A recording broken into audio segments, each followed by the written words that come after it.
नमस्कार दोस्तों। हर एक व्यक्ति के जीवन में ऐसा क्यों है?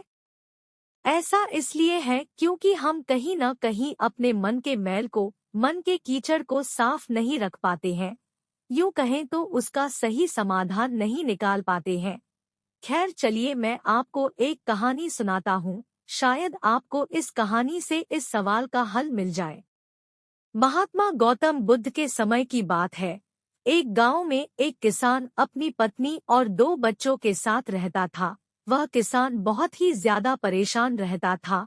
अपने 2 बच्चों और पत्नी की जरूरतों को पूरा नहीं कर पाता था। शायद यही उसकी परेशानी की सबसे बड़ी वजह थी। समय बीतता गया, उसकी परेशानियां परिवार की जरूरतों के साथ बढ़ती ही जा रही थी। वह दिमाग से और मन से बहुत अशांत रहने लगा था। कहीं न कहीं वह बहुत ज्यादा दुखी हो गया था अपने परिवार की जरूरतों को नहीं पूरा कर पाने की वजह से। एक दिन उसने यह फैसला लिया कि वह अपने घर को, अपने परिवार को, अपने बच्चों को छोड़कर कहीं दूर चला जाएगा।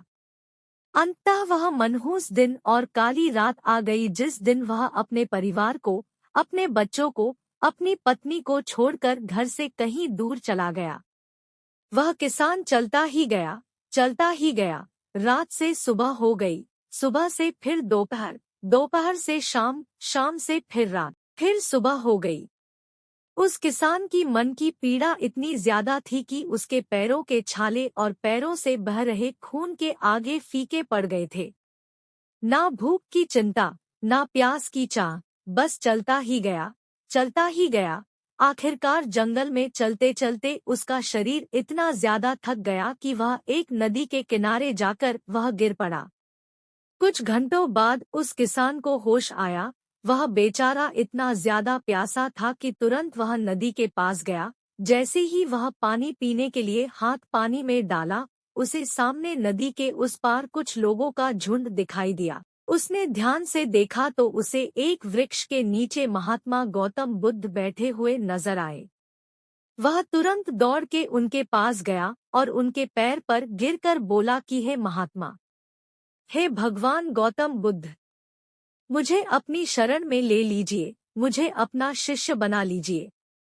महात्मा गौतम बुद्ध के शरण में आया हुआ कोई भी व्यक्ति खाली हाथ वापस नहीं जाता। यह किसान तो केवल उनका शिष्य बनना चाहता था। महात्मा गौतम बुद्ध जी ने उसकी मनोदशा को देखते हुए उसे अपना शिष्य बना लिए। महात्मा गौतम बुद्ध और उनके शिष्य वहां पर केवल विश्राम कर रहे थे। उनका विश्राम भी पूरा हो चुका था। वह किसान भी अब महात्मा गौतम बुद्ध जी का शिष्य बन चुका था। अब समय हो चला था आगे की यात्रा को पूरा करने की। गौतम बुद्ध और उनके शिष्य आगे बढ़ते चले गए। कुछ दूर निकल जाने के बाद गौतम बुद्ध जी को बहुत जोर की प्यास लगी। उन्होंने अपने इस नए शिष्य अर्थात किसान से बोला कि प्रिय शिष्य, जाओ, पास में एक सरोवर है, वहां से मेरे लिए पानी लेकर आओ। किसान बोला, जो आज्ञा भगवान। किसान सरोवर की तरफ चल दिया। सरोवर के पास जैसे ही किसान पहुंचा, उसने देखा कि उस सरोवर में बहुत सारे जानवर उछल कूद कर रहे हैं। वे सारे जीव जंतु किसान को देखते ही तुरंत वहां से भाग गए। किसान बहुत ही खुश हुआ और उस सरोवर की तरफ चल दिया पानी लेने के लिए। परंतु जैसे ही किसान सरोवर के पानी के तरफ हाथ बढ़ाया, उसने देखा कि पानी बहुत ही ज्यादा गंदा था। किसान निराश होकर वापस गौतम बुद्ध जी के पास आ गया।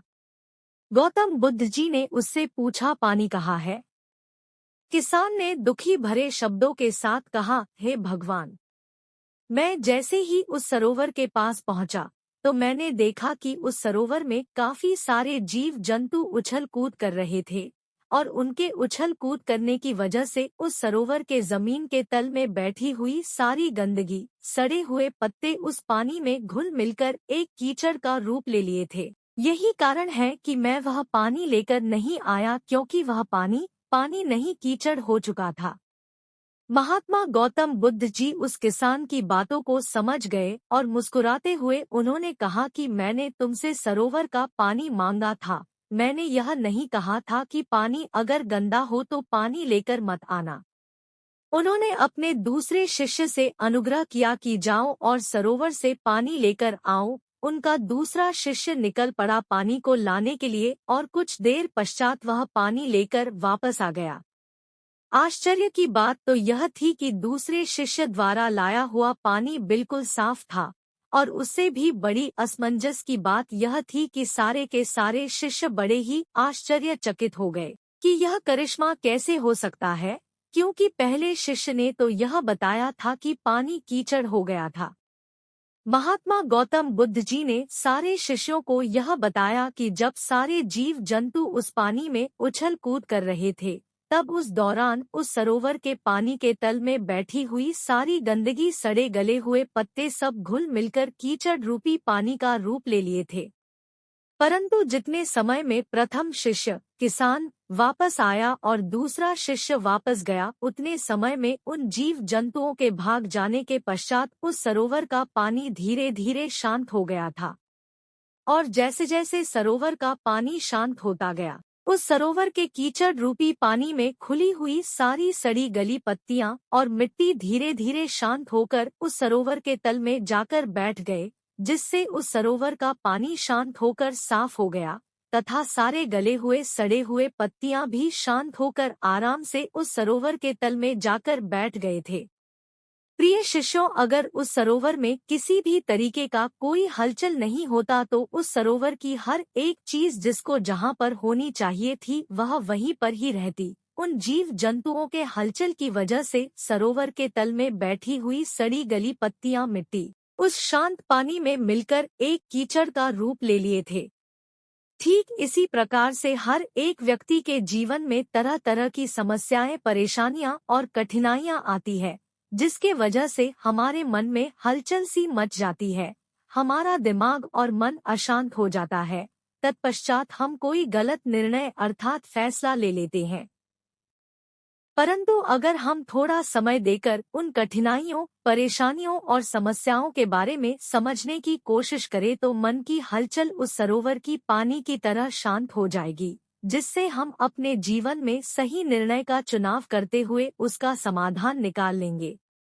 किसान को महात्मा गौतम बुद्ध जी की सारी बातें बिल्कुल साफ साफ समझ में आ गई। उसे यह भी समझ में आ गया कि उसके परिवार में आई हुई सारी परेशानियां, दिक्कतें और जिम्मेदारियां भी इसी सरोवर के सड़ी गली हुई पत्तियों और मिट्टी रूपी कीचड़ की तरह ही हैं। बस जरूरत है थोड़ा समय निकालकर मन को शांत करते हुए उन परेशानियों, दिक्कतों के बारे में समझने और उसका समाधान निकालने की। दोस्तों, समय के साथ साथ हर एक इंसान की जरूरतें बढ़ती ही जाती है। हो सकता है किसी की जरूरत कम हो सकता है किसी की जरूरत ज्यादा हो, लेकिन हमें उन जरूरतों को पूरा करने के लिए मेहनत तो करना ही पड़ता है।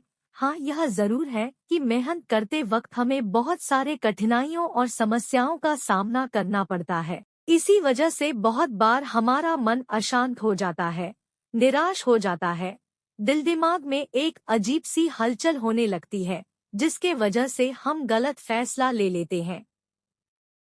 परंतु दोस्तों, हमें घबराने की जरूरत नहीं है, हमें अपने दिमाग को शांत करने की जरूरत है।